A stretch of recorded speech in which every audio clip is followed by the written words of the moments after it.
আরে কেউ ভয় পেও না, এটা মহরম খেলা হচ্ছে। আর সেই দিনে ছিল আমাদের ট্রেন। আমরা আগের ভিডিওতে দেখেছো, তারা হয়তো জানতে পারবে যারা দেখেছো ট্রেনটা কিসের ছিল, কোথায় যাচ্ছিলাম, কেন যাচ্ছিলাম। পুরো ভিডিওটা দেখো, তো জানতে পারবে আমরা কোথায় যাচ্ছিলাম, কেন যাচ্ছিলাম। আমরা চলে আসলাম স্টেশনে, বেশি একটা দূর না স্টেশন, তাই সবাই হেঁটে হেঁটে চলে আসলাম। আর লাগেজগুলো আমাদের এক টোটোতে করে দাদা পাঠিয়ে দিল। সবাই মিলেমিশে ট্রেনে ওয়েট করছিলাম। ট্রেনটা লেট ছিল, ভালোই, সেই মোটামুটি আধ ঘন্টা 1 ঘন্টা লেট ছিল। ট্রেনে আমরা চেপে গেলাম। আমরা বেশ 24 জন কি 25 জন একসাথে গিয়েছিলাম। যাচ্ছিলাম আমরা আসলে আসানসোল। আগের ভিডিওতে দেখেছো আমার দিদির বিয়ে ছিল, দিদি মানে আমার পিস্তাতো দিদি, তার বিয়ে ছিল, সে বিয়ে করেছে আসানসোলে। তাই আমরা সবাই রাতেরবেলা উঠেই, রাতে সেই 10টার দিকে ট্রেন ছিল, তাই আমরা উঠে আগে ডিনারটা সেরে ফেললাম। ডিনারে ছিল ডিমের ঝোল, ভাত আর স্যালাড। সিম্পল খাবার, রাতবেলা ট্রেনে থাকবো, জার্নি করব, তার জন্য হালকা খাবার নেওয়া হয়ে গেছিলো। সবাই ঘুমিয়ে টুমিয়ে সকালে উঠে দেখি এত সুন্দর ওয়েদার। সকাল বাজে তখন 4:30টার মতো প্রায়, তখন দিয়েছে এরকম রোদ, ভাবা যায় এত প্রচণ্ড রোদ ওখানে, এত গরম। আর আমাদের ট্রেন থেকে নামার টাইম ছিল 5:30টায়। আমরা ঠিক নেমে গিয়েছিলাম, 5টায় উঠে গিয়েছিলাম। এই হলো বর্ধমান। বর্ধমান থেকে আমরা একটু রেস্ট করে চা খেয়ে আমাদের আবার লোকাল ট্রেন ছিল, লোকাল ট্রেনে করে গিয়েছিলাম আসানসোল। সবাই মিলেমিশে আমরা একসাথে ছিলাম, সবাই সবার লাগেজ দেখে নিচ্ছিলাম, কারণ বিয়েবাড়ির ব্যাপার তো বুঝতেই পারছো, কারো লাগেজ হারিয়ে গেলে বিয়েবাড়িটাও পুরো শেষ হয়ে যাবে একদম। তারপর লোকাল ট্রেনে চেপে দেখো আমরা চলে যাচ্ছি একদম আসানসোলের উদ্দেশ্যে। দেখতে ভালোই জল হয়েছিল, ভিউটা ভালোই দেখতে যাচ্ছিলাম। লোকাল ট্রেন তো সাম চলে যাচ্ছিলো, অনেকক্ষণ টাইম লেগেছিলো, আর প্রচণ্ড গরমও ছিল সেখানে। আমাদের ইস্তাম্বুলে সেরকম একটা গরম নেই বলতে গেলেই চলে, ওখানে গিয়ে তো বুঝতে পারলাম কতটা গরম আর কতটা ওদের তাপ, প্রচণ্ড গরম ছিল।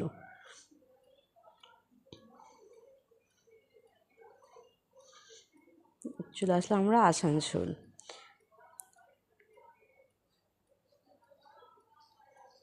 এটা হচ্ছে আমার বুনু। সবাই একসাথে মিলে সজে আর ব্যাগ নিয়ে চলে যাচ্ছি আমরা।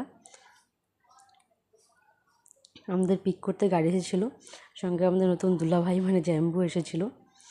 3টে গাড়ি করেছিল, কারণ আর বেশি লোক ছিলাম না তো, কম বেশি করে হয়ে গিয়েছিলো। পরে নেমে একটু ফ্রেশ হয়ে আমরা সকালের ব্রেকফাস্টটা করে নিলাম। সবাই আগে একটু ঘুমিয়ে নিয়েছিলাম, কারণ সারা রাতের ঘুমটা হয়নি তো। ব্রেকফাস্ট করে আবার সবাই জমে গেল আড্ডা। সবাই একসঙ্গে, এত গরম, সব কুলার দেওয়া হয়েছিল বাইরের দিকে, ফ্যানও দেওয়া ছিল, সব এক জায়গায় নিয়ে সবাই বসে পড়েছিলাম। প্রচণ্ড গরমটা ছিল ওখানে। আর আমরা আলোচনা করছিলাম খাওয়া দাওয়া নিয়ে, সব মিষ্টি মিষ্টি খাওয়া দাওয়ার। আমরা তো বাঙালি জানোই, সবাই ঝাল ঝাল খেতে পছন্দ করে। আর আমার দিদি ওরা বিয়ে করেছে ঘটিতে, তাই একটু সব মিষ্টি মিষ্টি, আলু পোস্ত, সব কিছু মিষ্টি মিষ্টি খেতে হয়েছিল। এই দেখো বিকেলে ডেকোরেশন, আর প্রচণ্ড বিকেলে মেঘ করে এসেছিলো জানো, বৃষ্টিও হয়েছিল ভালোই। আমরা তো ভয় পাচ্ছিলাম ডেকোরেশন রিসেপশনের কী অবস্থা হবে। তারপর দেখি যে না, আস্তে আস্তে বৃষ্টিটা অল্প একটু হয়ে কেটে গেল।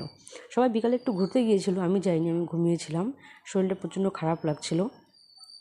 আর সেই একটা দিন কেটেছে আমাদের অনেকগুলো দিনের সমান, প্রচণ্ড। তোমরা দেখতেই পাচ্ছ ভিডিওতে সকাল সকাল উঠলাম, কতটা রাতবেলা ট্রেনে ওঠার থেকে শুরু করে সকালে 2বার ট্রেন চেঞ্জ, আবার সেই ওয়েটিং রুমে ওয়েট করা, অনেকটা সারাটা দিন কেটেছে, অনেক বড় একটা দিন। রিসেপশনে সবাই দেখো ফটো তুলছে, বেশি লোক বলেনি, অল্প কয়েকজনই লোক ছিলাম আমরা। অনেকগুলো স্টল বসিয়েছিল খাওয়া দাওয়ার জন্য, কিন্তু আমি সেরকম কিছু খাইনি, আমি শুধু চিকেন পকোড়াটাই খেয়েছিলাম। স্টলের মধ্যে করেছিল কফি, তারপরে হচ্ছে ফুচকা, এদিকে পানও করেছিল, আর চাট করেছিল, আমরা খাইনি। এই যে ইনি হচ্ছে সেই ব্যক্তি দুজন যাদের যত দূরে আমাদের যাওয়া আসা, এতটা ট্রাভেল, এতটা এনজয়মেন্ট, তাদেরকে মন থেকে ধন্যবাদ। সবাই তোমরা প্রে করো যাতে জীবনটা খুব ভালো কাটে, খুব সুখে থাকে। আমি মাঝখানে একটু একটা ফটোশ্যুট করে নিলাম। আর এতটা গরম ছিল না ওখানে, প্রচণ্ড গরম ছিল, তার জন্য আমি বেশি কিছু মেকআপও করিনি। আর নিজে মেকআপ করতে আমি খুব একটা পারিও না, সত্যি বলতে যেটা, আমি নিজে থেকে কোনোদিন সেরকম মেকআপ করিনি, শুধু লিপস্টিক আর টুকটাক একটু একটু ছাড়া। তারপর আমরা খেয়ে নিয়েছিলাম খাওয়া দাওয়া, ডিনারের যা যা ছিল রাতের মেনুতে। খাওয়া দাওয়াগুলো খুবই ভালো হয়েছিলো, আর দুপুরের খাওয়া দাওয়াগুলো খুব অসাধারণ হয়েছিল। শুধু ওই বললাম না একটু মিষ্টি মিষ্টি, তাছাড়া খাওয়া দাওয়াগুলো খুব সুন্দর হয়েছিল দুপুরেরও। তোমরা সবাই আমার ভিডিওটা দেখে কেমন লাগলো কমেন্টে অবশ্যই জানিও কিন্তু। আর যদি ভালো লেগে থাকে তাহলে একটা সাবস্ক্রাইব করে দিও। ছোট্ট একটা ফ্যামিলি আমার ইউটিউবে, বেশি একটা বড় হয়নি, সবাই যদি সাপোর্ট করো আশা করছি তাড়াতাড়ি একটু বড় হওয়ার চেষ্টা করব। সবাই পাশে থাকলেই হবে, একটা করে কমেন্ট করে দিও সবাই পাশে আছি বা কেমন লাগলো ভিডিওটা, তাহলে পরেই ভিডিওটা করা আমার সার্থক হবে। দেখো আমাদের কুলচা দিয়ে দিয়েছিল, খাওয়া দাওয়াগুলো খুবই ভালো হয়েছিল। মেন তো আসছে একটু পরে খাওয়া দাওয়ার যে রাজা,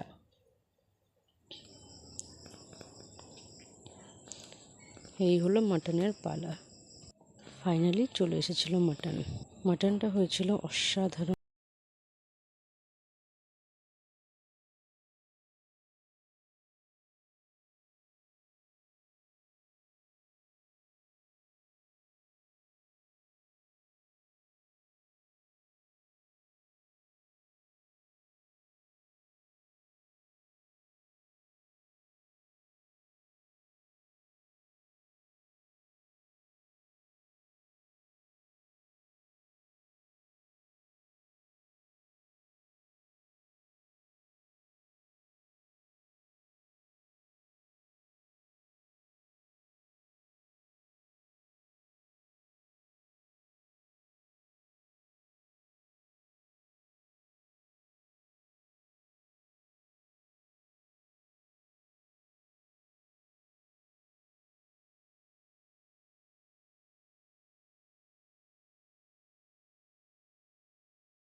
এই ছিল আমার দিদিবাড়ির সোসাইটিটা, একদম শান্ত। আমরা সবাই চলে গেলাম দিদির রুমে উপরে।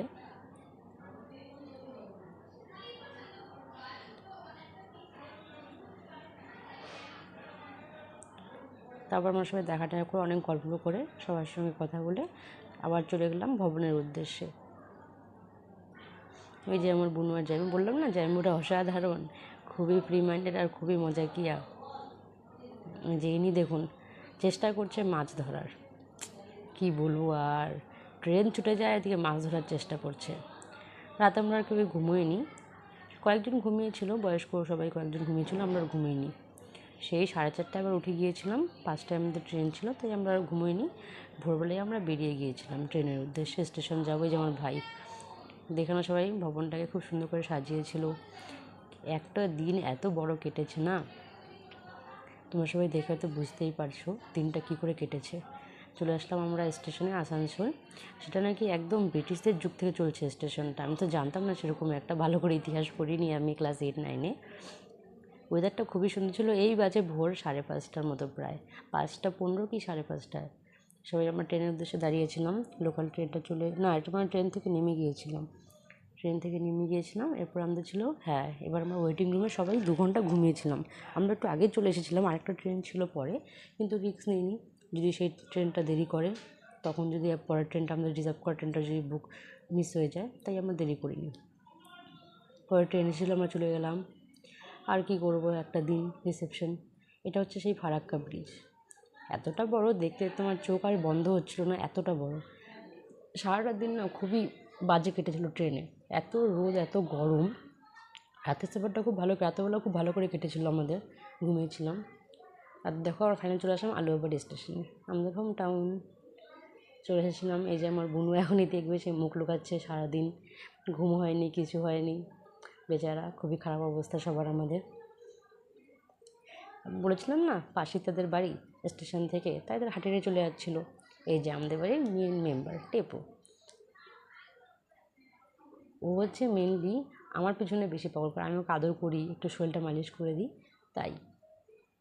ও ভাইয়ের সঙ্গে না, ও আসতে চাচ্ছিলো আমার কাছে, কিন্তু ভাই তাকে আটকে দিচ্ছিল।